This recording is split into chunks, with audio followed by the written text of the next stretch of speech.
நாம் தமிழர் கட்சியுடைய வேட்பாளர் வந்து அபிநயா போட்டியிடக்கூடிய சூழலில் பல்வேறு இடங்களில் வந்து நாம் தமிழர் கட்சி ஒருங்கிணைப்பாளர் சீமான் அவர்கள் தொடர்ந்து தேர்தல் பிரச்சாரம் ஈடுபட்டு வருகிறார். அவருடைய தேர்தல் பரப்புரையில் எவ்வளவு மக்கள் வரவேற்பு தருவாங்க கேட்டு ஐயா, இந்த பரப்புரையில வந்து மக்கள் உங்களுக்கு எந்த வரவேற்பு அளிக்கிறாங்க, எந்த மாதிரி மக்கள் வந்து எதிர்பார்க்கிறாங்க? பெரிய வரவேற்பு இருக்கு. பகலெல்லாம் என் தம்பி தங்கைகள் போய் வீதி வீதியா சிற்றூர்கள் பூரா வாக்கு சேகரிக்கிறாங்க. எல்லாருமே எங்களுக்கு பெரிய வாக்கு செலுத்துவதா உறுதி தராங்க. அது ஜூலை 10, 12ஆம் தேதி உங்களுக்கு தெரிஞ்சிரும்ல, வாக்குப்பதிவு 12ஆம் தேதி எண்ணும்போது தெரிஞ்சிடும். ஐயா, இப்ப இந்த பகுதியில் வந்து பாத்தீங்கன்னா திமுகவும் சரி பாமகவும் சரி சாதிவாரி கணக்கு நடத்தணும்னு சொல்லி தொடர்ந்து வந்து வலியுறுத்தி வாக்கு திமுக வந்து அந்த வாக்கு ஈடுபட்டு வந்து இல்லைங்க அமைச்சர் பாமக எங்க ஐயா சொல்றாங்கன்னா எங்க ஐயா அப்ப இருந்து சொல்றாங்க, அதுக்கு பின்னாடி நாங்க தான் சொல்றோம். திமுக சொல்லல, திமுக சொல்லக்கூடாது தம்பி, செய்யணும். அதாவது அவங்க வந்து என்னன்னா மத்திய அரசு தான் வந்து இந்த ஜாதிவாரி கணக்கு நடத்தும், நாங்க வந்து இது பண்ண மாட்டோம் அப்படின்றாங்க. சரி, இடஒதுக்கீடு கொடுத்தது யாரு?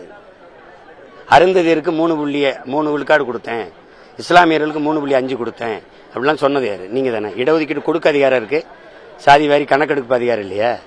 இப்போ 10.5 கொடுத்தது யாரு? ஐயா எடப்பாடி பழனிசாமி. கொடுக்குற அதிகாரம் இருக்கு, எடுக்கிற அதிகாரம் இல்லையா? திராவிட கட்சி எடுக்காது, குறிப்பா திமுக எடுக்காது.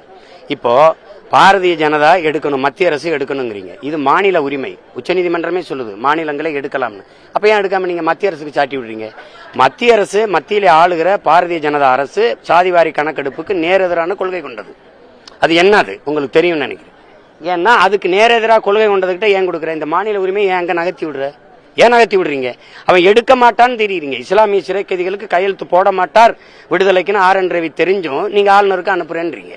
இதுவே ஏமாற்று தானே. நீங்க எடுக்க முடியும், அப்ப ஏன் எடுக்க மாட்டேங்கிறீங்க? நீங்க மத்திய அரசு எடுக்காதுன்னு தெரிஞ்சு அப்படியே மத்திய அரசு எடுக்கணும்னா 18 ஆண்டுகள் தொடர்ச்சியா நீங்க காங்கிரஸ், வாஜ்பாய் அரசு, ஐக்கிய குஜரால் அரசு, இந்த விபி சிங் அரசு, தேவேகவுட அரசு எல்லாத்திலயும் நீங்க இருந்தீங்கல்ல மத்திய அரசுல. அப்ப எடுத்துருக்கலாம்ல, அப்படி நீங்களே அதிகாரத்தில் இருந்தீங்கல்ல, அப்ப எடுத்துருக்கலாம்ல. இப்ப எடுக்காது பிஜேபின்னு தெரிஞ்சு நீங்க அதுக்கு நகர்த்தி விடுறத நாங்க எப்படி பாக்குறது? எடுக்கணுங்கிற நோக்கம் இல்ல அதானே. கொடுக்க உங்களுக்கு அதிகாரம் இருக்கு, எடுக்க அதிகாரம் இல்லையா? இதுக்கு பதில் யார்கிட்ட சொல்வா? யார் சொல்வா? நீங்க இடஒதுக்கீடு கொடுத்தேன், கோனாருக்கு இவ்வளவு கொடுத்தேன், நாடாருக்கு இவ்வளவு கொடுத்தேன் இப்படிலாம் சொல்றீங்கல்ல, முக்குளத்தோருக்கு இவ்வளவு கொடுத்தேன் நீங்க தானே சொல்றீங்க. அப்ப கொடுக்க அதிகாரம் இருக்கு, குடிவாரி கணக்கு எடுக்க அதிகாரம் இல்லைன்னு பேசுறது எப்படிப்பட்டது? நாம் தமிழர் கட்சி வந்து மெழுகுவர்த்தி சின்னம், அப்புறம் வந்து கரும்பு விசாரணை கூட சின்னம், இப்போ வந்து மைக் சின்னத்தில் போட்டிடுறாங்க. இப்போ 2026 எந்த சின்னத்திலேயே போட்டி? அதுக்கு வேற ஆட்டம் இருக்கு. அது இப்ப நான் கேட்கும்போது இப்ப ரொம்ப குறுகிய காலம் ஆயிடுச்சு, கொஞ்சம் பொறுங்க. ஒரு சின்னத்தை நீங்க கேட்டீங்கன்னா அதுக்கு 30 நாளைக்கு மேல காலம் தேவைப்படும்ட்டாங்க. சரி, நானும் இடைத்தேர்தலான்னு விட்டுட்டு அடுத்து உள்ளாட்சி அல்லது பொது தேர்தலுக்கு வேற சின்னம் கேட்பேன். நான் என்ன கேட்பேன்னா, என்னோட இலக்கு வந்து புலி சின்னத்தை பெறுவது.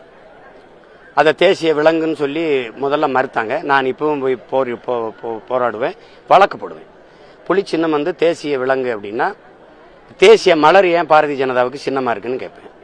ஒன்னு எனக்கு புலி சின்னத்தை கொடுங்க, இல்லைன்னா அவங்களுக்கு தாமரை சின்னத்தை எடுங்க. இல்ல தாமரை அவங்களுக்கு சின்னமா இருக்குன்னா தேசிய மலரா வேற ஒரு பூவை அறிவிச்சிருங்க. இது மல்லிகைப்பூ, கனகாம்பரம், அது காலிஃபிளவரை கூட அறிவிங்க. நான் சொன்னல, அது ஏதாவது ஒண்ணு வச்சு விடு. ஆனா நீ குழந்தையிலிருந்து நாங்க தேசிய மலர் தாமரைன்னு படிக்கிற ஒரு மலரை ஒரு கட்சிக்கு சின்னமா கொடுத்துட்டு எனக்கு தேசிய விலங்கை தர முடியாதுன்னு சொல்றது எப்படி? ஒன்னு தேசிய விலங்கை எனக்கு கொடுங்க, இல்ல அந்த தேசிய மலரை எடுங்க. சண்டை போடுவேன். ரொம்ப லீஸ்டுக்கு முடியல எனி ஒன் ஃபார்மர் ஏதாவது ஒரு விவசாய சின்னத்தை வாங்கிட்டு வருவேன். இப்போ இது இடைக்காலத்தில் இந்த கத்தி இருக்கு, இதை வச்சு சண்டை போடுறேன். பிறகு பட்டையில் அடிச்சு நல்ல வாழா எடுத்துக்கிட்டு சண்டைக்கு வருவேன். 2026 வந்து இதுவரையும் கூட்டணி வைக்கல. ஆனா இப்ப விஜய் வந்து அரசியல் கட்சி ஆரம்பிச்சிருக்கு, அவரோட கூட்டணி வைப்பீங்களா? இதெல்லாம் முடிவு செய்ய வேண்டியது என் தம்பி தான். நான் தான் பெரியவன், அவரை விட 8 வயது பெரியவன். நான் அண்ணன், அவர் தம்பி. அவர் தான் முடிவு எடுக்கணும். அண்ணன் கூட போவோம், அண்ணன் கூட போய் அண்ணன் கூட நிற்போம் அப்படின்னு முடிவெடுக்க வேண்டியது யாரு? அவர் தான். இப்போ நான் எத்தனை தேர்தலை சந்திச்சிட்டு இருக்கேன் உங்களுக்கு தெரியும் நினைக்கிறேன். நான் வந்து 5 வயதுலேருந்து அரசியல் களத்தில் இருக்கேன். பல பெரிய பெரிய தலைவர்களோட நெருக்கமாக பழகியிருக்கேன். அரசியல் அனுபவம் இருக்குது, இது இருக்குது. இந்த வேலையை நாங்கள் செய்கிறோம். எனக்கு ஒரு கனவு இருக்குது. என் நாட்டை எப்படி மாற்றி படைக்கணும், கல்வி எப்படி கொடுக்கணும், மருத்துவத்தை எப்படி கொடுக்கணும், வேளாண்மை எப்படி மீட்டுருவாக்கம் செய்யணும், நீரை எப்படி தேக்கணும், எப்படி என் பிள்ளைகளுக்கெல்லாம் வேலை வாய்ப்பை கொடுக்கணும் அப்படின்னு எனக்கு ஒரு இது இருக்குது. வறுமை எப்படி ஒழிக்கிறது, பாலும் முட்டை இருந்தால் பசிங்கிற ஒன்றும் இல்லாமல் போய்க்கணும்னு எனக்கு தெரியும். ஏன்னா நான் அடிப்படையில் உங்களுக்கு தெரியும். அந்த மாதிரி கனவுல இருக்கிற தன் அண்ணனுக்கு துணையா நிற்கிறதா வேணாமாங்கிறத முடிவு செய்ய வேண்டியது என் தம்பி தான். அதுக்கு இன்னும் நாள் இருக்கு.